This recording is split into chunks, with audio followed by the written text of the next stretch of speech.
Assalamualaikum warahmatullahi wabarakatuh.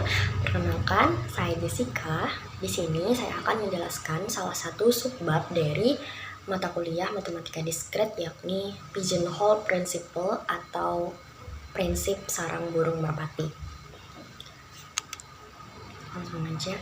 Nah, prinsip sarang burung merpati itu berbunyi, jika ada lebih dari N benda dimasukkan ke dalam N kotak, maka sedikitnya ada satu kotak yang berisi lebih dari satu benda.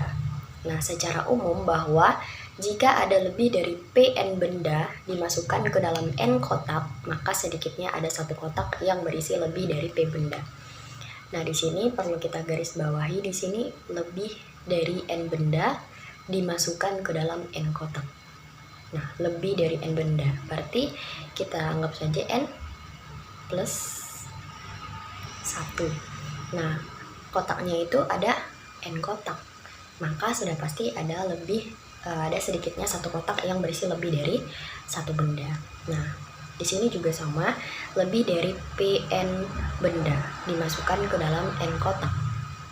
Nah, lebih dari, berarti kan Pn-nya akan lebih dari N, sama aja kayak bendanya itu lebih banyak daripada kotaknya gitu, maka pasti akan ada satu kotak yang berisi lebih dari P benda. Langsung aja. Nah, di sini ini lebih sederhana lagi teman-teman. Nah, supaya lebih mudah untuk dipahami, sejumlah burung ditangkar di dalam sebuah sangkar. Nah, jika banyaknya burung melebihi banyaknya sangkar, maka pasti terdapat sangkar, ini sangkar ya teman-teman, yang berisi lebih dari satu burung. Nah, oke.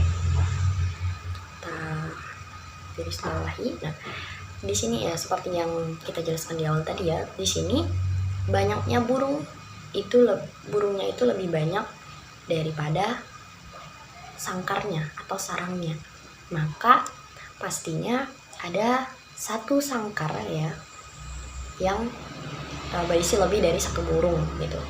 Misalnya kita punya 5 ekor burung, nah sangkarnya ada 4, sudah pasti satu sangkar itu berisi lebih dari satu burung. Nah ini untuk lebih jelasnya, di sini kita punya 5 ekor burung. Nah, terdapat 5 ekor burung merpati. Nah, di sini terdapat 4 sangkar. Maka sudah bisa kita pastikan bahwa satu sangkar itu akan berisi lebih dari satu merpati, atau satu sangkar itu akan berisi 2 merpati. Nah, kita masukkan saja, misalnya burung 1 ini masuknya ke sangkar 1. Dan burung 2 masuk ke sangkar 2, burung 3 masuk ke sangkar 3, burung 4 masuk ke sangkar 4.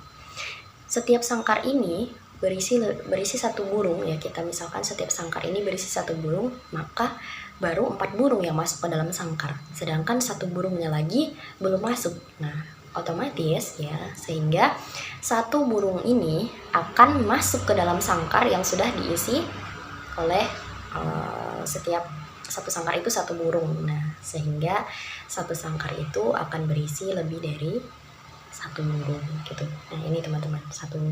Nah, ini burung 2 ke sangkar 2, burung 3 ke sangkar 3, burung 4 ke sangkar 4, dan burung 5 juga masuk ke dalam sangkar 4 gitu, sehingga satu sangkar ini lebih dari satu burung. Oke, kita masuk ke teorema yang pertama. Nah, teorema ini berbunyi jika N plus 1 atau lebih merpati menempati N sarang burung, maka paling sedikit ada satu sarang yang ditempati oleh 2 atau lebih burung merpati.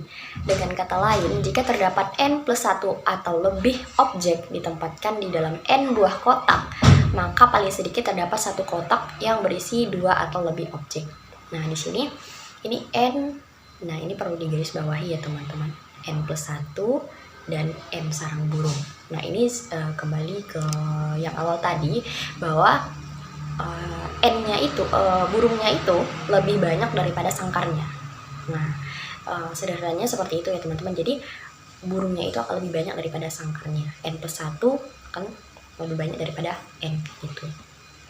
Nah, dengan kata lain ini juga sama, kita garis bawahi yang n+1 dan juga n-nya. Jadi n+1 objek dimasukkan ke dalam n kotak, ya sudah pasti ada satu kotak yang berisi lebih dari satu objek. Nah, kita masuk. Nah, ini contohnya teman-teman. Kita masuk ke contoh yang pertama. Nah, di sini jika terdapat 8 orang, pasti sedikitnya ada 2 orang yang memiliki hari lahir yang sama. Nah, kenapa demikian? Kenapa 2 orang ini mempunyai hari lahir yang sama? Begitu kan? Nah, jadi kita anggap saja 8 orang ini adalah burung. Nah, hari lahir ini adalah sangkarnya. Nah, hari lahir dalam 1 minggu itu, hari itu ada 7 teman-teman. Ada 7 hari. Nah, 8 dan 8 burung, 8 ini burung misalnya, 7 itu sangkarnya. Nah, jika setiap orang itu kita berilah hari lahirnya itu dari Senin sampai Minggu. Nah, berarti baru 7 orang nih. Baru 7 orang yang punya hari lahir yang berbeda. Nah, masih ada 1 orang. Nah, otomatis 1 orang ini akan masuk ke dalam salah satu hari lahir dari yang sama dengan 7 orang tadi gitu. Makanya ada 2 orang yang mempunyai hari lahir yang sama. Oke, yang kedua sama aja sebenarnya. Nah, dari 3 orang yang mengambil mata kuliah MATDIS, ya, matematika diskrit, pasti ada 2 orang yang mempunyai jenis kelamin yang sama. Nah, kenapa demikian? Karena jenis kelamin itu, kalau kita klasifikasikan jenis kelamin itu kan ada 2, ada laki-laki dan ada perempuan. Nah, jika kita masukkan 1 laki-laki misalnya dan 1 perempuan, ini baru 2 orang yang mengambil mata kuliah MATDIS, sedangkan di soal itu ada 3 orang, kan masih ada sisa 1 orang. Nah, berarti otomatis 1 orang itu akan masuk ke dalam jenis kelamin laki-laki ataupun perempuan. Kita misalkan saja masuknya ke jenis kelamin laki-laki, ya otomatis 2 orang ini punya jenis kelamin yang sama gitu. Lanjut ke teorema yang kedua. Nah, teorema yang kedua ini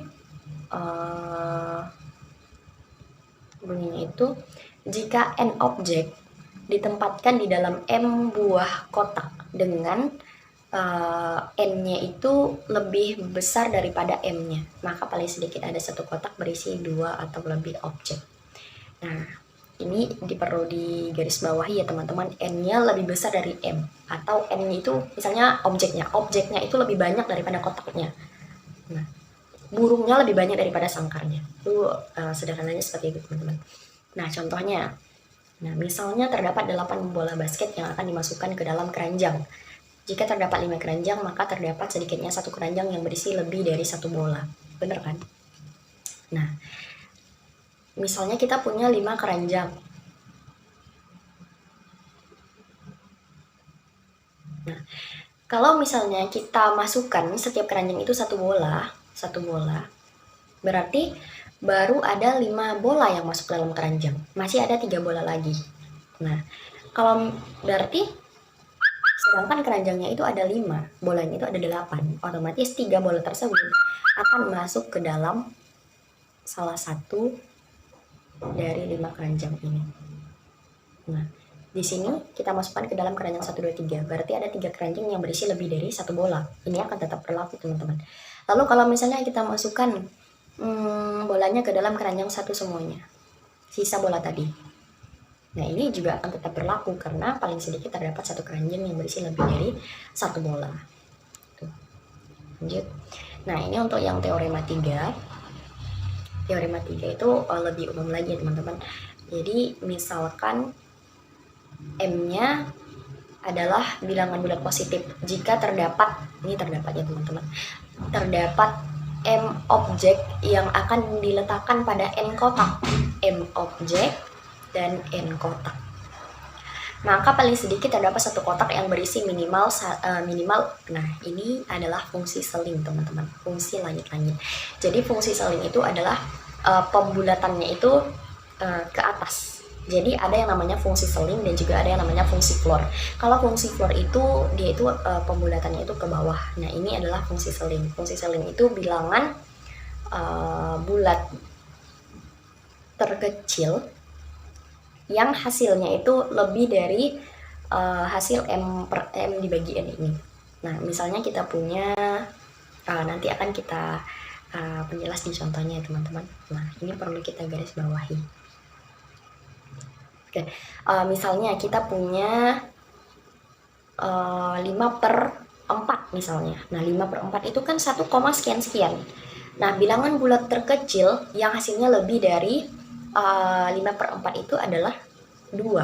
Nah, jadi kita bulatkan ke atas itu jadi 2. Nah, kita langsung masuk aja ke contohnya. Nah, ini contohnya teman-teman. Dalam satu gedung terdapat 5 kelas. Jika terdapat 48 mahasiswa yang masuk ke dalam ruangan tersebut, maka sedikitnya ada satu ruangan yang berisi minimal 10 orang. Nah, jadi sebenarnya kuncinya itu adalah kita harus bisa membedakan yang mana yang burungnya dan yang mana sangkarnya. Seperti itu teman-teman. Jadi sebelum kita masuk ke lebih dalam lagi, kita harus bisa membedakan yang mana yang disebut dengan burung dan yang mana yang disebut dengan sangkarnya. Seperti itu. Nah, di sini kita anggap ini 48 ini adalah burung dan 5 kelas ini adalah sangkarnya. Nah, yang akan kita buktikan adalah benar nggak sih setiap ada satu ruangan, sedikitnya satu ruangan yang berisi minimal 10 orang. Nah, kita gunakan teorema yang ketiga tadi, kita misalkan M-nya 48 mahasiswa, N-nya 5 kelas, maka fungsi floor M per N dari 48 per 5. Nah, fungsi floor ya teman-teman. Jadi bilangan bulat terkecil yang hasilnya lebih dari 48 per 5. Atau pembulatan sederhananya itu adalah pembulatan ke atas. Nah, 48 per 5 itu adalah 9, sekian-sekian. Nah, 9, sekian-sekian ya hasil dari ini. Nah, bilangan bulat terbesar yang hasilnya mendekati hasilnya lebih dari 48 per 5. Bilangan bulat terkecil yang hasilnya 48 per 5 itu adalah 10. Jadi kalau misalnya 9,5 kita bulatkan ke atas itu adalah hasilnya 10. Berarti benar ada 10 mahasiswa yang sedikitnya itu ada satu ruangan yang berisi minimal 10 mahasiswa. Gitu teman-teman. Sekian penjelasan materi tentang pigeonhole dari saya. Semoga bisa dimengerti dan semoga bermanfaat. Terima kasih. Assalamualaikum warahmatullahi wabarakatuh.